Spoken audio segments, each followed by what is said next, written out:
Vamos então agora animar os parâmetros, os principais parâmetros de uma função exponencial. Vou deixar aqui como comparação a função 2 elevado a x, okay, de base 2. Vou criar aqui os parâmetros, criar o parâmetro a, que será a base, b, que irá multiplicar o a elevado a x. Vou criar aqui o parâmetro c, que será o termo independente, e vou criar aqui o parâmetro d. Ok? Então vamos digitar agora a nossa função exponencial, b vezes a elevado a x menos d mais c. Ok? Vixe, professor, mas criou uma reta. Calma, reparem que o valor do a, que é a base, está igual a 1, certo? E pela definição de função exponencial, nós sabemos que a base é diferente de 1, certo? Sendo igual a 1, para qualquer valor de x, nós sempre teremos aqui as imagens as mesmas, sendo as mesmas. Então, nós teremos aqui uma função constante. Se nós aumentarmos o valor da base, certo? Analisando sempre aqui, nesse primeiro momento, para a base positiva, quanto maior nós tivermos a base, nós temos aqui um estouro em suas imagens, assim, num vocabulário bem simples, ok? Nós temos um crescimento mais acelerado. Fazendo um paralelo bem simples na propagação do coronavírus, é aquele número que, através do distanciamento social e outras medidas, os governos estão tentando diminuir. Por quê? Quando eu consigo diminuir essa base da função exponencial, eu consigo diminuir a velocidade, certo, de propagação do vírus, a velocidade com que as minhas imagens aumentam. Lembrando sempre que em muitas situações, essa variação no eixo x é o tempo. Então repare que na função 2 elevado a x, quando x é igual a 1, minha imagem era 2. Avancei uma unidade, minhas imagens dobraram para 4. Avancei mais uma unidade no eixo x, minhas imagens dobraram para 8, e assim sucessivamente. Já na função 3 elevado a x, mudando para a base 3 a nossa função exponencial, o que acontecerá com as imagens? Elas irão triplicar a cada vez que nós avançarmos uma unidade no eixo x. Então, para x igual a 1, a minha imagem é 3. Para x igual a 2, eu tripliquei minha imagem, 9. Para x igual a 3, imagem 27, e assim sucessivamente, fazendo novamente um paralelo aí na propagação dos vírus, que nós podemos encontrar em vários jornais. Essa base ela vai estar sendo chamada pela letra R, ok? Uma maneira bem simples, falando para os nossos alunos do primeiro ano do ensino médio, é aquele número que o governo tenta diminuir através do isolamento social e com outras medidas. Por quê? Ao diminuirmos essa base, esse R que vocês veem nos jornais, nós estamos diminuindo a quantidade que cada infectado contamina outra pessoa, ok? Então, o ideal seria que essa base ficasse entre 0 e 1, porque nós teríamos aqui uma função exponencial decrescente, ou seja, cada pessoa estaria infectando menos de uma pessoa.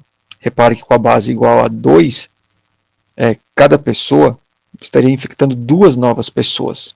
Né? Com a base igual a 3, cada pessoa estaria infectando 3 novas pessoas. Então a quantidade de casos aumenta ainda mais. Ok, pessoal? Nós teríamos uma função crescente ainda mais rápida, quanto maior essa base. Com a base maior do que 1, nós temos as funções exponenciais crescentes.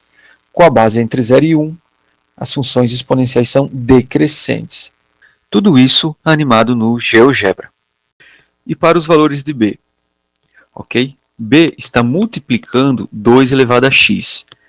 Então, o que irá acontecer? Ó?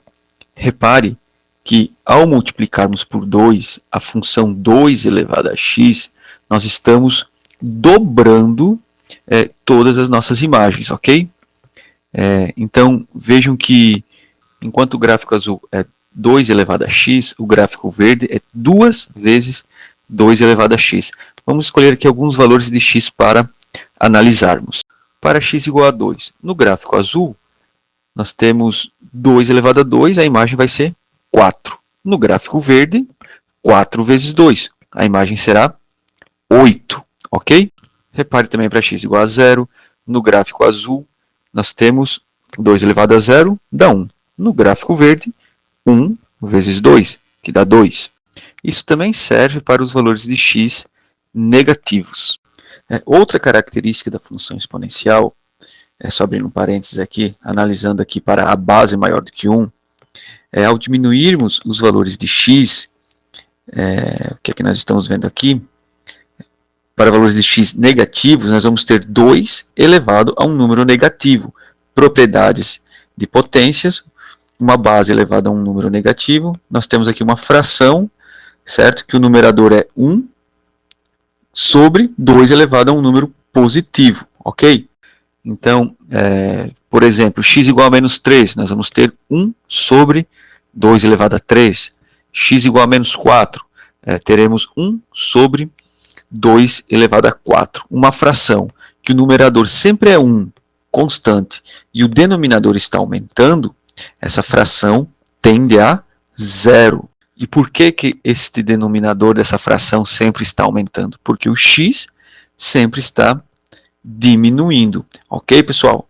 E isso fica claro aqui no gráfico. Repare que para as funções exponenciais com as bases maiores do que 1, quanto menor o valor de x, as imagens estão se aproximando de 0. O gráfico se aproxima do eixo x, mas nunca encosta, ok, pessoal? Ele está cada vez mais se aproximando do eixo x.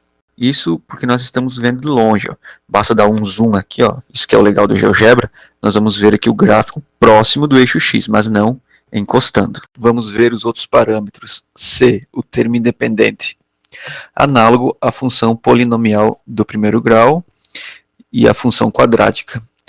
Ao variarmos o C, estamos transladando o gráfico na vertical. Ok, pessoal? Vamos variar novamente aqui ao C. Ó.